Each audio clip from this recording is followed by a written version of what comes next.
At exactly 3:17 a.m., 5 men in matching jackets walked into my neighborhood.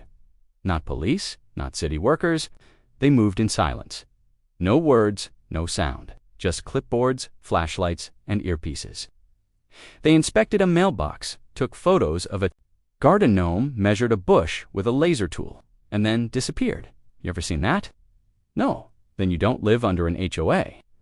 Let me tell you something you're not supposed to know. Most people think homeowners associations are just about lawns and fences. They think it's a group of retired neighbors handing out rule books, like candy, and fining you for painting your door the wrong shade of beige. But that's the cover story. The real story, the one buried beneath decades of policy, meetings, and community standards, is that HOAs are one of the most quietly powerful systems in America. And they don't just control what color you paint your house, they control you. This isn't paranoia, this is structure. You see, HOAs are private governments, not city, not state, not federal, but binding, more binding than marriage. When you sign those papers at closing, you're not just buying a house, you're signing up for a private regime. With rules, with surveillance, with power you can't vote out. They fine you. They sue you. They lien your property. And in some states, they can take your house without court approval. Who gave them that power? Not Congress, not you. It was built into the system. A quiet clause, hidden in paperwork nobody reads, buried in developer contracts and enforced by people you never elected. And here's the truth, they don't want going viral. HOAs aren't dying, they're multiplying 50 years ago. Only a small percentage of American homes were under HOA rule. Today, over 75 million people live in HOA communities. That's bigger than the entire population of the United Kingdom. So what happens when more than a third of a country lives under a shadow system? What happens when you wake up one day, step onto your own lawn, and realize it doesn't belong to you anymore? They say HOAs started to protect property values. But what if I told you that was never the real reason? Let me take you back to the 1940s, post-war America. GI Bill in full swing. Veterans returning from the battlefield, ready to buy their slice of the American dream. Suburbs begin to sprawl, like veins reaching out from every city. And the real estate developers, they saw gold, but there was a problem. A lot of these new buyers didn't look like the old ones. Different languages, different cultures, different colors. So how did developers make sure their dream neighborhoods stayed controlled? They created HOAs. Early homeowners associations were not about safety, not about community. They were about exclusion, racial covenants, design, codes, occupancy restrictions, written in ink, enforced in silence. They didn't need guns. They had by-dash laws. And when the Supreme Court struck down those explicit racial clauses in 1948, you know what they did? They got smarter. The language changed. No unsightly vehicles. No multifamily residency. No commercial use, but the goal stayed the same. Control the appearance, control the population, and if you control who lives there, you control everything. You think this is just about grass height and mailbox shape? No, it's about social engineering disguised as neighborhood pride. That's why HOAs aren't overseen by public government. They're corporate structures. Registered as nonprofits, yes, but make no mistake, their power is real. You don't elect your HOA like a mayor. You don't get legal representation by default. And when you're fined, you can't appeal to the state. You appeal to the same board that fined you. That's not justice. That's a closed loop. A system designed to look local, but operate like a private company. One that sees you as a tenant, not an owner. And here's the kicker. In many communities, if you don't join the HOA, you can't buy the house. Let that sink in. This isn't optional, it's assimilation. You're not moving into a neighborhood. You're being absorbed by a system that started with fences and ends with surveillance. Have you ever walked out of your house and felt like someone was watching? Not in a horror movie way, in that subtle, skin-prickling, something's off kind of way. If you live under an HOA, they probably were. Not with binoculars, with paperwork. Let me explain. HOAs have something most people overlook. Compliance officers. Some are just nosy neighbors with a clipboard. Others, paid third-party contractors. Their job, walk your streets, peek over your fence, photograph your yard, and file reports on your known compliance. Yes, reports on you. Hundreds of them in some neighborhoods, documented, cataloged, stored. Now ask yourself, where does all that data go? It's not going in the trash. It's going into a system, a real one. Because here's what nobody told you. Modern HOAs are digitized. They use surveillance apps, drone inspections, even license plate tracking software in gated communities. You didn't sign up for that, did you? But you did. Buried in the fine print, the contract you signed without reading is a clause. You gave them consent to monitor, to document, to enforce. I've seen the footage. A friend of mine ran a tech firm contracted by a luxury HOA in Nevada. He showed me their internal dashboard, heat maps of rule violations, AI-generated reports, even predictive behavior modeling. That's right, the HOA could tell you we're likely to break a rule before you even broke it. Welcome to predictive enforcement. It's not just your neighbor complained. It's our system flagged your behavior, your security camera. They can request footage, your landscaping choices, flagged by software trained to detect unapproved foliage. Sound insane? Then explain why some HOA boards use facial recognition systems for clubhouse access. Explain why a neighborhood pool in Texas banned residents for non-compliance patterns. Explain why you got a fine for your trash bins. At 6:03 p.m., when pickup ended at 6, they're watching. And not just to enforce rules, but to protect the system itself. You see, HOAs aren't just defending neighborhoods, they're defending control. And when you step out of line, the surveillance doesn't just punish you, it isolates you. Your neighbors look at you differently. You become the problem house. The whispers start. The meetings go quiet when you enter. That's not enforcement, that's psychological warfare. Fighting back against an HOA isn't like standing up to a bad landlord. It's not a disagreement between two equal parties. You're not a citizen with rights. When you challenge them, you're a violator, a liability, a threat to the carefully controlled ecosystem they've engineered. And if you choose to resist, they won't yell, they won't argue. They'll bleed you slowly on paper, in silence. Let me show you how that looks. It starts with a letter, clean, professional. Notice a violation. You broke Rule 4.3b, unapproved exterior paint tone. You have 14 days to comply. You ignore it. Another letter comes. This one includes a photo of your house taken at a distance, in broad daylight, by someone you never saw. You ignore that too. Next comes a fine $100, then $250, then $500. It escalates exponentially. Why? Because you didn't respond. That's how they define non-cooperation. Now it's not just about the paint anymore. You're labeled non-compliant, unruly, disruptive, to the neighborhood standard, which means everything you do becomes a potential violation. Your guests park in front of your house. Violation. You forget to pull in your trash bin before sundown. Violation. Your grass hits 4.1 inches instead of the allowed 4. That's a $75 fine. You don't pay the fines. They place a lien on your property. Most people don't realize what that really means. A lien gives them the legal right to come after your home. You may own the deed, but they now have leverage over your equity. If you try to sell, they'll block the transaction. If you fall behind on dues, they can and will initiate foreclosure proceedings. Yes, foreclosure, not through the court like a mortgage lender would do, but through private arbitration in many states. That means they don't even need a judge. They just need a process that they control, because they wrote the rules. And if you think calling the police will help, think again. Law enforcement doesn't handle civil matters. They'll tell you it's between you and the HOA. You're alone, no protections, no appeal to higher authority, just you and them. But it doesn't stop with fines and liens. When the system decides you're a problem, it doesn't come at you with force, it comes at you with whispers. At first, you might not even notice. A friendly neighbor stops waving. Someone you used to chat with starts keeping their distance. It feels small, accidental, but it's not. It's the algorithm of control unfolding in real time. And by the time you realize it's happening, you've already been marked. You see, HOAs rely on more than just documents and fines. They rely on social architecture, community pressure, manufactured consensus. And when they want to isolate someone, they know exactly how to do it. I've seen it happen again and again. The board doesn't need to tell. your neighbors to treat you differently.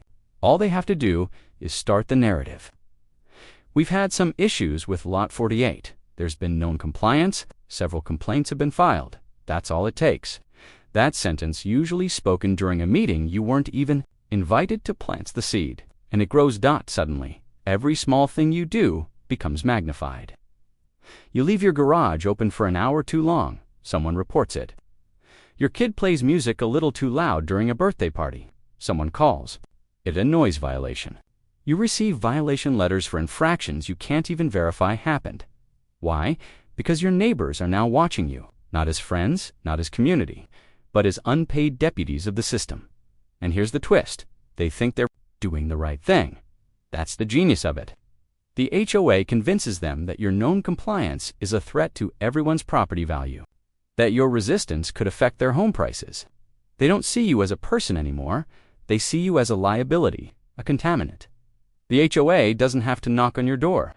The pressure will come from next door, across the street, even from the woman who used to give your kid cookies. Because once the social contract has been rewritten, you become the outsider. And the final phase. Retaliation, disguised as neighborly concern. You'll find anonymous notes on your car. Your packages will go missing. Someone will complain about your dog's barking, even though you don't own a dog. This is psychological warfare, executed by people in polo shirts and walking shoes. And here's the sickest part. Many of them enjoy it. There's a reason. You've never seen a calm, well-adjusted person aggressively policing someone else's trash cans at 6 o'clock in the morning. The truth is, the people who end up on HOA boards aren't usually the community-minded saints they claim to be. Many of them are failed authoritarians, people who never got to control anything in the real world. So they take the next best thing. A neighborhood, it starts innocently. Someone volunteers to join the board to make a difference. That's the bait. The meetings are small. The tasks seem harmless. Approve landscaping, discuss community events, manage budgets. It all feels like boring civic work until they realize what they actually have power. Real, unchecked power. See, in the HOA world, the board isn't a council. It's a throne. And the rules, they're weapons. You can enforce them selectively. You can reinterpret them. You can even invent new ones if you write them into the community charter and pass them when nobody's paying attention. And no one's ever paying attention. The people who thrive in that environment aren't leaders. They're control addicts. These are people who crave order, who get physically uncomfortable when someone colors outside the lines. To them, your wind chime isn't just an ornament. It's defiance. Your late trash bin isn't forgetfulness. It's rebellion. And rebellion must be punished. But it goes deeper. These are people who feel invisible in the real world. They're not CEOs. They're not politicians. No one listens to them at work. No one applauds them at home. But in this neighborhood, they wear the badge. They issue the fines. They're the gatekeepers of lawn height, shutter color, and vehicle type. And they cling to that power with both hands, because it's the only place they feel seen. And make no mistake, they enjoy the fear. They enjoy the silence when they enter the room. They like watching residents scramble to comply after a letter. That's not community spirit, that's domination. Now imagine what happens when 2 or 3 of these people team up. A trio of frustrated, invisible authoritarians given unchecked control over 100 homes. That's not a neighborhood board, that's a regime. And when someone threatens that regime with a question, a challenge, or a refusal to obey, they close ranks. They lie, they manipulate records, they hold secret meetings. They'll even fabricate complaints to force you out. You think the worst they can do is fine you? Let me tell you what happens when they decide you're no longer just a problem, you're a threat. Because there's a line, and once you cross it, by challenging their authority, by organizing your neighbors, by exposing what they've done, the HOA doesn't just punish you, it erases you. I'm not speaking in metaphors. I've talked to people who've lost everything: homes, savings, marriages, because they dared to resist. Their stories don't make the news, but they're real, and they follow the same pattern. It starts with silence. The letters stop, the notices vanish. You think they've backed off. They haven't. They've changed tactics. They wait, gather, then they move, all at once. A lien, a lawsuit, a closed-door vote you weren't invited to. Suddenly, your account is marked delinquent, even though you paid. Suddenly, You're locked out of community amenities. Your access card fails. Your gate code gets changed. You're told it's a glitch. It's never a glitch. You get certified mail at work, notices on your door. The language escalates. Breach of covenant, actionable non-compliance, and then it comes foreclosure papers. Yes, they can do that. They will do that. And in many states, they don't need a judge, just a vote, just a motion, just a signature from someone on the board who's had a grudge against you since you parked your camper in the driveway. 6 months ago, I've seen families evicted from their homes over $400 in unpaid HOA fines. I've seen war veterans forced into court because their flagpole was 6 inches too tall. I've seen elderly couples lose their homes because they didn't respond to a letter they never received, and when they lose, the HOA takes it all. They auction off the house, keep the proceeds, apply the profit to legal costs, and move on to the next one. It's not enforcement anymore. It's predation, a system designed to financially cannibalize the people it claims to protect. And what makes it worse? The state rarely intervenes, because in their eyes, you signed the contract. You agreed to this, but you didn't agree to warfare. You didn't agree to betrayal by silence, and you definitely didn't agree to have your life burned down over a mailbox. The scariest part isn't the rules, it isn't the fines, it isn't even the threats. The scariest part is how easy it is for them to make money off your misery. How they've built an invisible machine that feeds off enforcement, off conflict, off the slow, steady erosion of your bank account. Because make no mistake, behind every friendly letter, behind every neighborly notice, there is a business model, and you're the product. Let's break it down, because this is where it gets criminal, or at the very least, so morally bankrupt, that it might as well be. Every violation they issue comes with a fine, and those fines don't just go into a neighborhood picnic fund or pay for seasonal flowers near the entrance sign. No, a large portion of that money is quietly funneled into legal retainers, third-party management companies, and contractor monitoring services that just happen to be owned by close relatives or friends of the board members themselves. It's a loop, a beautiful, profitable loop, where the people issuing the fines are often directly connected to the people collecting the money. And here's what most homeowners never realize until it's far too late: the HOA can charge you legal fees, even if you win. That's right, they file a lien, drag you into court, lose the case, and still demand you cover their costs because it was in the governing documents. In some communities, they've rewritten the bylaws so thoroughly that everything you do, every complaint, every dispute, every question carries with it a potential financial penalty. Compliance operations that total over $60,000 annually for a neighborhood of 40 homes. Where does that money go? To legal firms with exclusive contracts, to security patrols that do nothing but circle cul-de-sacs all night, to administrative expenses no one is allowed to audit. And if you dare to ask for the financials, which is your legal right, by the way, they'll delay, obfuscate, redact, or accuse you of harassment. You're not supposed to see where the money goes, because if you did, you'd see the truth. You'd see that the HOA doesn't need dues to survive. They need conflict. They need someone to punish. They need someone to fine. They need someone to fear them, and when no one misbehaves, they create violations out of thin air, unapproved flower beds, improperly folded flags. Order is the pretense. The goal is revenue. Here's the question you've probably been screaming in your head since the beginning of this. If all of this is happening, if people are being fined into foreclosure, if power-hungry volunteers are controlling communities like little dictatorships, if money is being siphoned off through shady contracts and retaliation is masquerading as compliance, where are the regulators? Where's the government? Who's keeping these people in check? The short answer? No one. The long answer? They were never meant to be regulated in the first place, because that's how they were designed.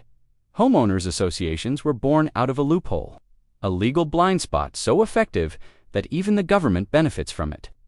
You see, municipalities love HOAs because when a community forms one, the city no longer has to provide certain services: road maintenance, trash collection, streetlights. The HOA handles it. It saves cities millions of dollars every year. So guess what happens when you complain to the city about HOA abuse? They shrugged. They refer you back to the board. Because technically, you agreed to this, and that's where it gets sinister. HOAs are governed by private contracts, not public law. And while there are a few weak state-level statutes in some places, most of them are toothless, outdated, underfunded, unenforced. There's no federal agency watching HOAs, no oversight committee, no hotline, no accountability. And the courts, good luck. Most disputes are handled through arbitration, a process the HOA chooses, pays for, and controls. Imagine that for a second. You're fined unfairly. You want justice, so you take your case to a process created by the very people you're accusing. That's not a hearing, that's a trap. It's not just legal immunity, it's cultural insulation. People still believe HOAs are just helpful. Neighborhood councils, they believe the propaganda about protecting property values, and meanwhile, the machine keeps growing. As of this year, there are over 360,000 HOA-governed communities in America. That's not a fringe system, that's a silent empire. More than 75 million Americans live under HOA rule. That's more than live in California, Texas, and Florida combined. And they're not shrinking. Developers are required to create new HOAs when building new subdivisions in many states. Not suggested, required. That means every new home, every new family, every new neighborhood becomes another link in the chain, another system, another board, another resident who thinks they're buying freedom, but walks straight into a cage. And if no one's watching these cages, we didn't lose control of our neighborhoods overnight. We gave it away one signature at a time. One checkbox in a home buying packet, one unread paragraph in a closing document. One quiet nod at a community meeting we never bothered to attend. And while we slept, while we chased bigger houses, cleaner streets, nicer lawns, a new system was installed. Not with police, not with armies, not with legislation, but with clipboards and bylaws and the oldest weapon in human history. Fear of not belonging. Because that's the trick, isn't it? You don't need walls if the prisoners police themselves. The truth is, the HOA model isn't just a homeowner's issue. It's a blueprint, a test run for something bigger. Because if they can get 75 million people to accept this kind of control in their private lives, to obey without questioning, to fear without reason, to pay without recourse, then who's to say the rest of the world won't follow? Think about it. You buy a house, but you don't own your land. You vote, but not for the people who make your rules. You pay dues, but have no say in how they're spent. You speak up, and you're labeled disruptive. You resist, and you're erased. That's not a community. That's a microstate. That's a simulation of democracy where the outcome is already written. And here's the final, darkest truth. They're betting you'll do nothing. They're betting you'll hear all of this, the surveillance, the financial abuse, the social manipulation, the erasure, and you'll shrug. You'll say, well, that's just how it is. You'll walk back into your house, look at your spotless yard, wave to the neighbor who reported you last week, and pretend you're free, and they know it. But here's the thing. Systems only hold power because people give it to them. Rules only stand when no one questions who wrote them. And cages only remain locked when we forget we have the key. So maybe it starts with a question. Maybe it starts with a story like this one. Maybe it starts with one person, you realizing that silence is not peace. And maybe, just maybe, if enough of us say no, the system breaks. Because you weren't meant to live under surveillance. You weren't born to be compliant. You bought a home to be free. So ask yourself, who really owns your house? And what are you willing to do to take it back?